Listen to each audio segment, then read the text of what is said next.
महामार्गावर 6 तास वाहतूक कोंडी. प्रबोध म्हसकर प्रतिष्ठान मदतीस धावले. नैसर्गिक आपत्तीच्या काळात मदतीला धावून जाण्याची कोकणी जनतेची परंपरा महामार्गावर दिसून आली.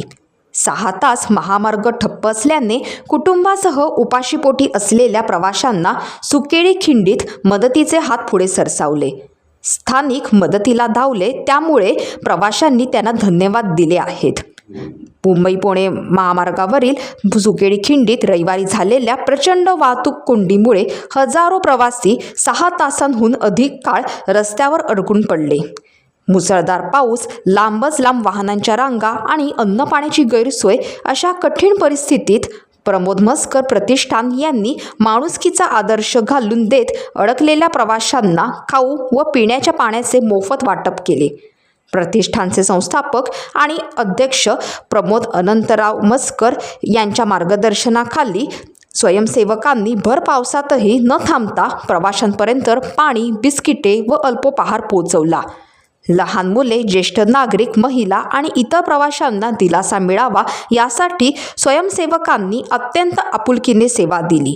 वाहतूक कोंडीत अडकलेल्या अनेक प्रवाशांनी या सेवाभावी कार्याबद्दल प्रतिष्ठानचे मनापासून आभार मानले. संकटाच्या काळात केलेली ही निस्वार्थ सेवा म्हणजे समाजाप्रती असलेली खरी बांधिलकी असल्याच्या भावना प्रवाशांनी व्यक्त केल्या. या समाजकार्यामुळे संकटसमयी माणुसकी अजूनही जिवंत असल्याचा प्रत्यय सर्वांना आला. सेवाच धर्म या भावनेतून प्रबोध म्हसकर प्रतिष्ठानने केलेल्या या उपक्रमाचे सर्व स्तरातून कौतुक होत आहे. मार्गावरती आज सुकेळी या ठिकाणी फार मोठ्या पावसाचा प्रमाण झाल्यामुळे आज इथे फार मोठी वाहतुकीची खोळंबा झाला आहे आणि प्रवासाची मोठी गैरसोय झालेली आहे. त्या प्रवाशांना पाणी आणि खाऊचे वाटप आमचे प्रतिष्ठान प्रबोध म्हसकर प्रतिष्ठानतर्फे वाटप करण्यात येत आहे. तर त्यांच्या गैरसोयीचं थोडंसं त्यांना मदत करण्याचा थोडंसं प्रयत्न त्या प्रतिष्ठानमार्फत तिथे केलं जात आहे. जे प्रवासी अडकलेले आहेत प्रवासामध्ये त्यांना कुठेतरी थोडासा दिलासा देण्याचा प्रयत्न आमच्या प्रतिष्ठानमार्फत केला जात आहे.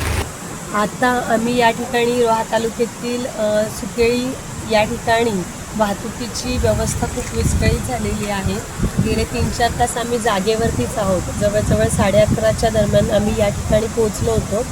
तिथून अजूनपर्यंत त्याच जागेवरती आहोत. पाणी भरपूर असल्याकारणानं सगळ्या गाड्या जागच्या जागी आहेत. काही नागरिकांनी येऊन इथं पाण्याच्या बॉटल्स, बिस्किट देण्यात आले, परंतु अजून देखील पुढील रस्ता चालू झालेला नाही आहे. लहान लहान मुलं देखील गाडीमध्ये सर्वजण अडकलेली आहेत. तर लवकरात लवकर टाइम्स डिजिटलला लाईक करा, शेअर करा, सबस्क्राईब करा आणि बेल आयकॉन दाबायला विसरू नका. Times digital.